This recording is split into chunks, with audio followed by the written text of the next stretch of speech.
Buonasera ai titoli. A Palermo, dopo il nubifragio, ancora paura e terrore per il crollo di una torre nell'atrio di una pizzeria. 4 i feriti colpiti dai calcinacci, 1 resta in ospedale per un'emorragia cerebrale.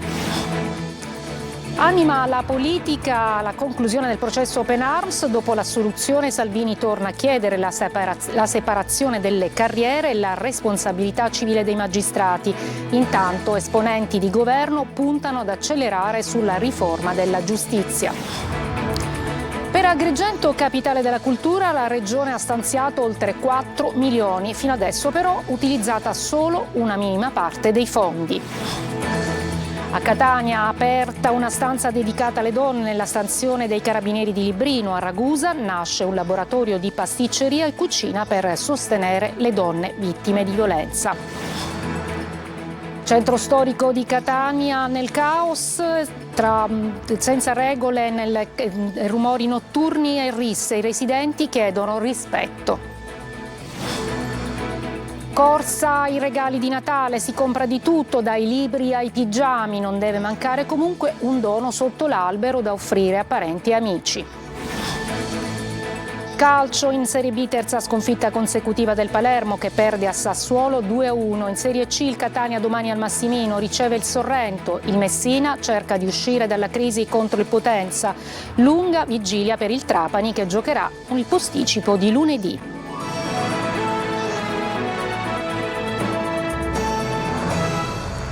Eccoci, buonasera. Dunque, crollo di una torre a Palermo, sono stati dimessi 3 dei 4 feriti colpiti dai calcinacci della seicentesca struttura adiacente a una pizzeria per il forte maltempo che ha colpito la città nelle scorse ore. Zona inibita in attesa della messa in sicurezza. Orazio Longo. Abbiamo vissuto una serata di grande paura, ma adesso fortunatamente possiamo tirare un sospiro di sollievo. Sono le parole di Antonio Cottone, il titolare del locale palermitano La Braciera in Villa, dopo che un fulmine ha colpito la seicentesca torre dell'acqua di Villa Lampedusa all'ingresso del ristorante in via dei Quartieri, provocando la caduta di alcuni frammenti di pietra e ferendo 4 persone, 3 clienti e il cuoco. Urla di paura, improvviso blackout, momenti di panico mentre imperversa il forte maltempo. Ci siamo subito resi conto che era accaduto qualcosa di serio all'esterno, dice Cottone. I soccorsi sono stati immediati grazie anche alla prontezza di alcuni nostri clienti e all'arrivo tempestivo delle ambulanze. Dei 4 feriti, 2 in codice rosso trasportati a Villa Sofia e 2 al Civico, uno solo è rimasto ricoverato perché presenta un'emorragia cerebrale, mentre il cuoco, che sarebbe stato sfiorato da una scarica elettrica, e le altre 2 donne che stavano cenando sono stati dimessi. I feriti hanno subito fratture da scoppio o da caduta di calcinacci. Sul posto sono intervenuti i vigili del fuoco, i sanitari del 118 e la polizia, insieme ai tecnici della sovrintendenza di Palermo, per verificare le condizioni di sicurezza. La zona adiacente al locale è stata transennata ed è stata decisa la temporanea chiusura al pubblico per il tempo necessario alla messa in sicurezza ad opera di una ditta specializzata.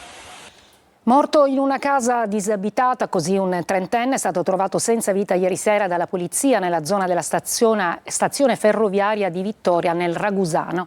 L'uomo viveva con il padre a Modica, ma spesso si allontanava da casa, probabilmente per motivi legati alla droga.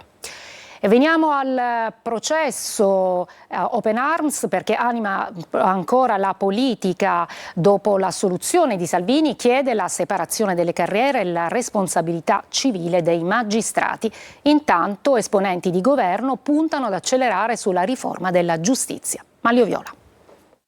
Un processo aberrante costruito sul nulla che dimostra l'assoluta urgenza della riforma della giustizia. Matteo Salvini è stato appena assolto con formula piena dai giudici di Palermo nel processo Open Arms e già tocca al suo vice al Ministero delle Infrastrutture, il sottosegretario Tullio Ferrante, suonare alla carica sulla riforma. E questo è il prossimo step per la maggioranza di governo, giungere alla separazione delle carriere.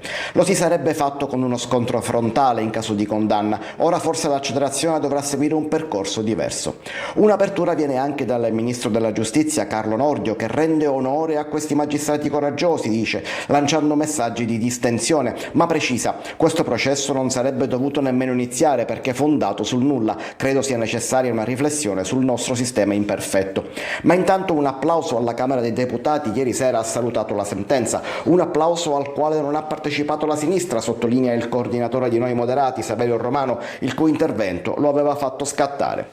C'è un giudice a Palermo, come ci fu fu un giudice a Berlino, dice parafrasando una frase storica il commissario della Lega in Sicilia nonché vicepresidente del gruppo a Palazzo Madama Nino Germanà. Verità e giustizia sono state ristabilite, dice invece il presidente della Commissione Difesa Nino Minardo. Tocca all'avvocato di Salvini Giulia Bongiorno sottolineare come questa non sia una sentenza contro i migranti, ma la pensano diversamente dalla ONG spagnola Open Arms, i cui vertici pensano già ad un appello e sperano che anche la procura di Palermo si opponga alla sentenza. Finisce con l'auto dentro un bar di Bagheria nel Palermitano. Un 29enne alla guida ha battuto prima un palo e poi sfondato la vetrina del bar. Il giovane in stato di agitazione ha rifiutato di sottoporsi all'alcol test della polizia. Rischia adesso, con il nuovo codice della strada, il ritiro della patente e l'arresto. Adesso ad Agrigento la regione siciliana ha messo a disposizione di Agrigento, città della cultura, più di 4 milioni proprio per contribuire a questi eventi, però di fatto ancora non è stato speso alcuna cifra. Sentiamo Luca Ciliberti. All'inizio dell'anno Agrigento ha beneficiato di un finanziamento di 4 milioni di euro per mettere in piedi un calendario di eventi da svolgersi entro il 2024 per accompagnare la città al 2025, anno in cui sarà capitale italiana della cultura. Canto lirico italiano patrimonio UNESCO. Ci sono una serie di teatri, costo 120.000 euro, ma non li abbiamo visti. L'arte contemporanea e rigenerazione urbana e paesaggistica, 270.000 euro. L'età chiaramontana, 30.000 euro, centro storico, siti, castelli della provincia, ma non li abbiamo visti.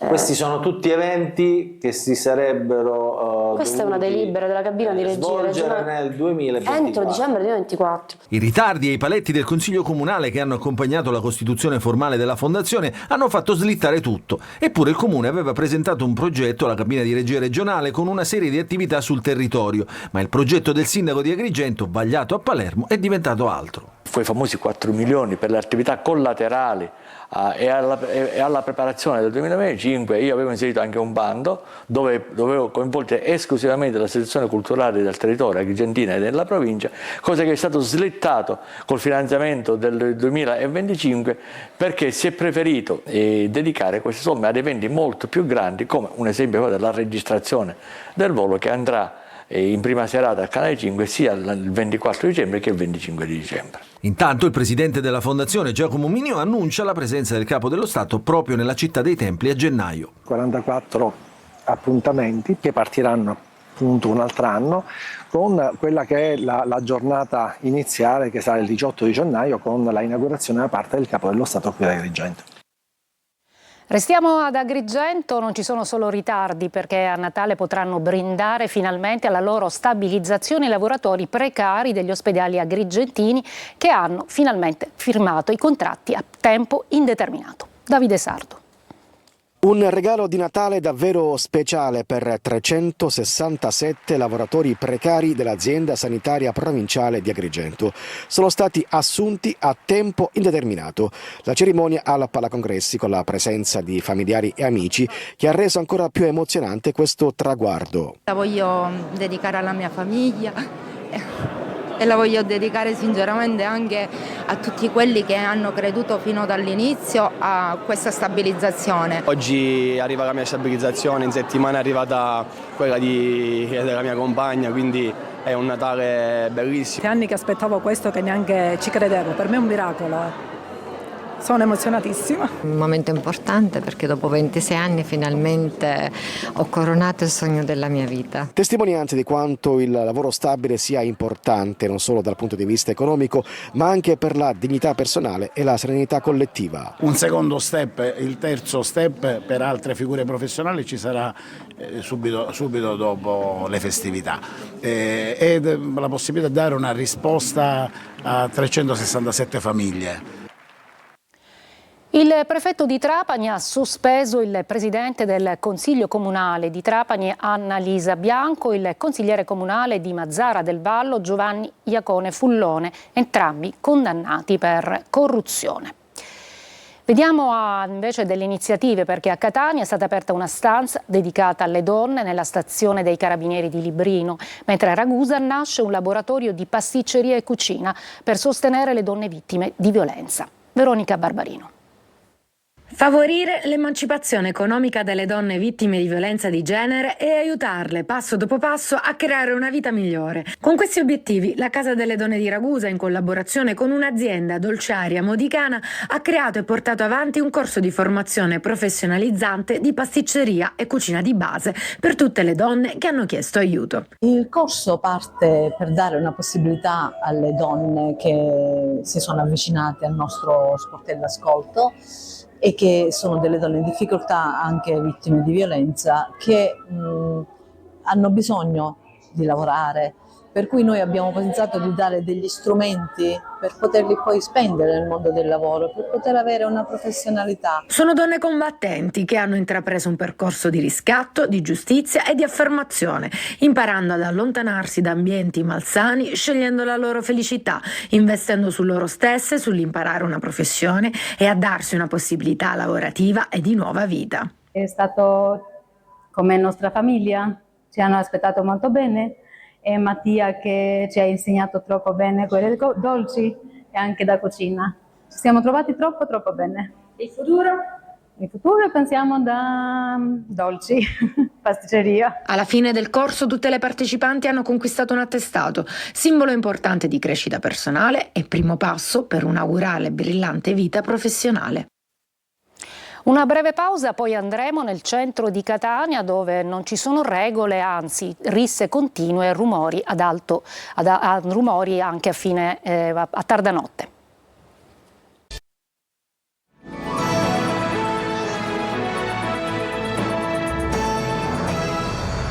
Musica ad alto volume, pochi controlli, risse e tavolini che invadono intere vie. I residenti del centro storico di Catania tornano a farsi sentire. Emanuela Corsi.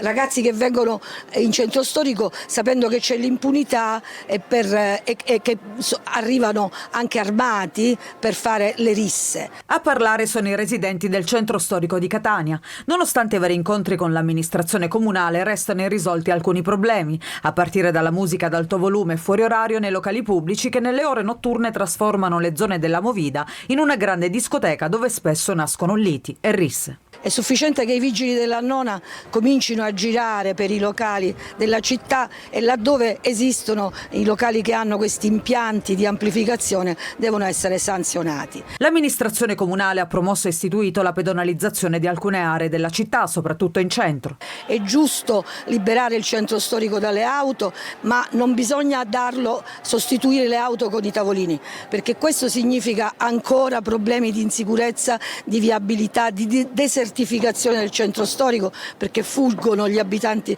del centro storico, fuggono. Infine c'è il tema della sicurezza. Secondo i residenti non bastano solo i presidi delle forze dell'ordine. La sicurezza si risolve come viene fatto in tutte le città europee in Italia, con il controllo smart, cioè dire con controlli tramite sensori e telecamere e tramite naturalmente il coordinamento da parte delle forze dell'ordine. Secondo il comitato, parte dei fondi del PNRR andrebbero investiti in nuovi strumenti di controllo per rendere il centro ancora più sicuro e vivibile di giorno e nelle ore notturne. Anche quest'anno è corsa ai regali di Natale, si acquista di tutto, dai libri ai pigiami, ma comunque non deve mancare un dono sotto l'albero da offrire a parenti e amici. Desiree Ferlito. Luci, canzoncine e atmosfera natalizia e poi l'acquisto sfrenato di regali.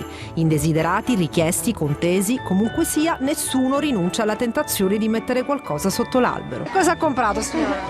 Un po' di tutto, per i bambini, per i grandi, un po' di tutto. A che punto siete con i regali? Ma quasi terminato. Cosa si regala maggiormente? Maggiormente, ma libri... pigiami, calzettine, per me cose utili. Il maglione, il pantalone, la camicia. Qualcosa da mangiare, panettoni artigianali, abbigliamento, non lo so. Cosa ad esempio? Maglioncini di Natale, sono un evergreen. Insomma, nei pacchettini sotto l'albero tutto è concesso o quasi.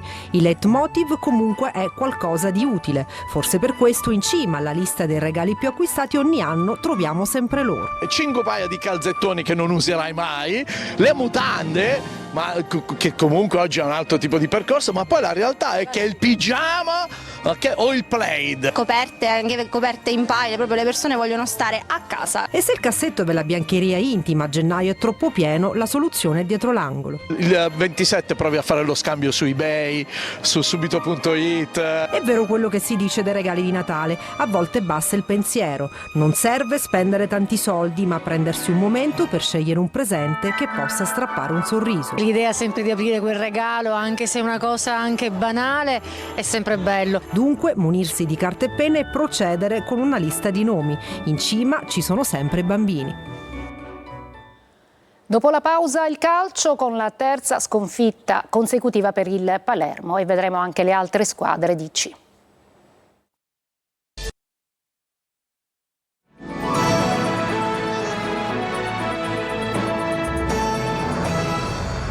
Eccoci al calcio, una punizione di Pierini condanna il Palermo alla terza sconfitta consecutiva. Il Sassuolo vince così 2-1. La formazione rosanero si lecca le ferite e finisce l'anno nel vortice di una crisi. Gli uomini di Alessio Dionisi, la cui panchina inizia a traballare, restano fuori dalla zona play-off. Vediamo la Serie C, domani il Catania-Sorrento, la squadra di Toscano deve sfruttare l'occasione per chiudere al meglio il 2024. Inglese in campo dall'inizio, in porta ci sarà Butano. Marco Carli. Più forte di quello che fino adesso è stato un tabù, cioè il Massimino. I dati parlano chiaro, i successi del Catania in casa sono solo 4, 7 reti segnate, ultima vittoria col Trapani più di un mese fa. Per regalarsi una fine di 2024 migliore di quello che l'anno solare ha detto finora, con la Coppa Italia vinta, ma anche con un rendimento negativo in campionato, i rossazzurri devono battere il Sorrento, che non ha pressioni, ma viene da 2 sconfitte consecutive. C'è voglia di migliorare questa classifica che non piace né a noi né alla gente. I ragazzi stanno lavorando con tanto impegno. Allo stadio ci sarà anche il presidente Pelliga, che in città da qualche giorno insieme a una delegazione di giocatori è stato al Garibaldi Inesima per portare doni e sorrisi ai bambini ricoverati nelle strutture del Dipartimento Materno Infantile. Tornando al campo, Toscano pronto a rilanciare Inglesi in avvio, manca ancora Guglielmotti, indisponibile anche Adamonis, gioca il giovane Butano in porta. È un ragazzo che abbiamo aggregato alla prima squadra da diversi mesi, perché abbiamo intravisto in lui dei margini di miglioramento e delle qualità. È cresciuto tantissimo in questi mesi,